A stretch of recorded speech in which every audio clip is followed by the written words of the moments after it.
How historically accurate is The Fires of Pompeii? The 2008 story, The Fires of Pompeii, saw the Doctor and Donna Noble journey back to the 1st century AD. But how historically accurate is the adventure?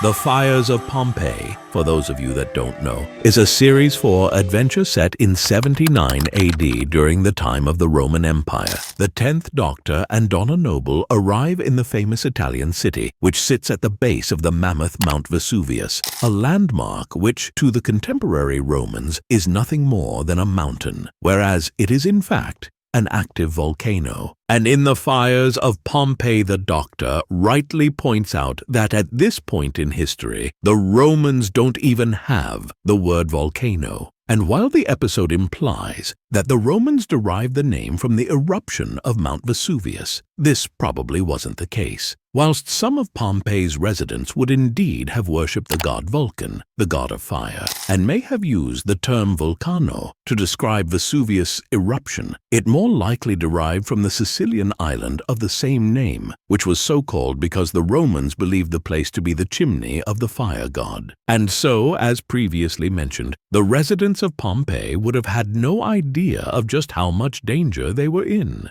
But they would have had clues. The Fires of Pompeii rightly references the frequent earthquakes that preceded the eruption in 79 AD, and the city's residents would have been quite used to these. Indeed, the city had been rocked by a significant earthquake in 62 AD, which caused considerable damage to many of its buildings, and this event is name-checked in the episode. The Fires of Pompeii also acknowledges just how blasé the citizens were about the tremors. Indeed, the character of Caecilius and his family even have set positions in their house, which they routinely run to, in order to prevent valuable furnishings from being broken. It is tricky, however, to pinpoint exactly when the Fires of Pompeii takes place. Although everyone agrees that the devastating eruption of Mount Vesuvius occurred in 79 AD, historians are unsure as to the exact date. And when The Fires of Pompeii aired in 2008, it was widely accepted that the eruption occurred on the 24th of August, as the Doctor concurs.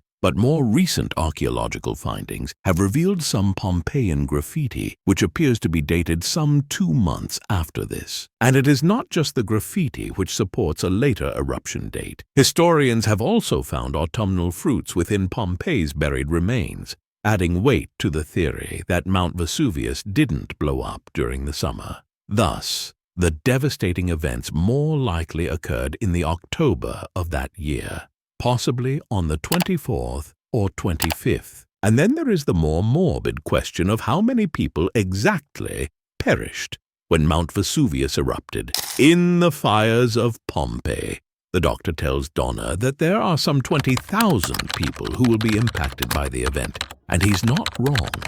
Vesuvius' eruption was large-scale and engulfed a number of other Roman settlements, including the nearby Herculaneum, so the risk to life was great.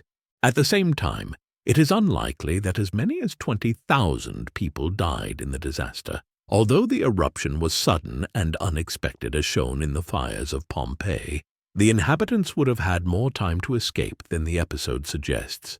The initial effects of the eruption would have been heat, collapsing buildings and showers of ash, but it may have taken up to a day for the larger pieces of volcanic waste to fall on the city and for the temperature to reach lethal levels. Indeed, many of Pompeii's inhabitants would have had time to gather essentials and flee the city. Those most at risk would have been those who opted to stay behind, or those who had become trapped in collapsing buildings. There would also have been a danger to those who took refuge on the beach, and indeed Donna warns the inhabitants about this in the episode, urging them to go to hills instead. So is The Fires of Pompeii inaccurate in its portrayal of the eruption? Not necessarily. We see the Doctor and Donna tearing through the city in the immediate aftermath, and they are indeed being showered with plumes of ash. And whilst the Doctor returns to rescue Caecilius and his family, it is unlikely that they would have been cowering in a corner of their home as the episode shows. They most likely would have fled the city, assuming they could escape from their house.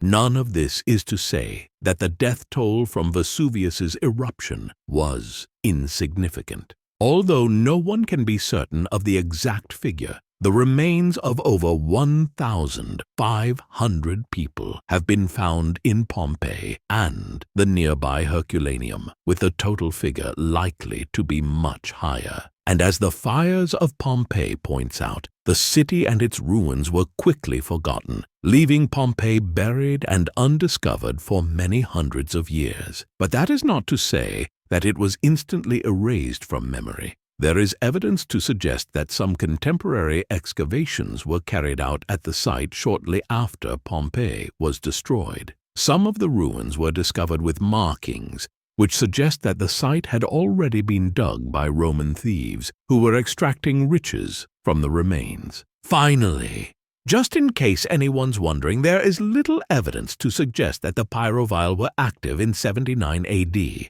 or that Vesuvius was made to erupt by the last of the Time Lords. But we can't rule it out.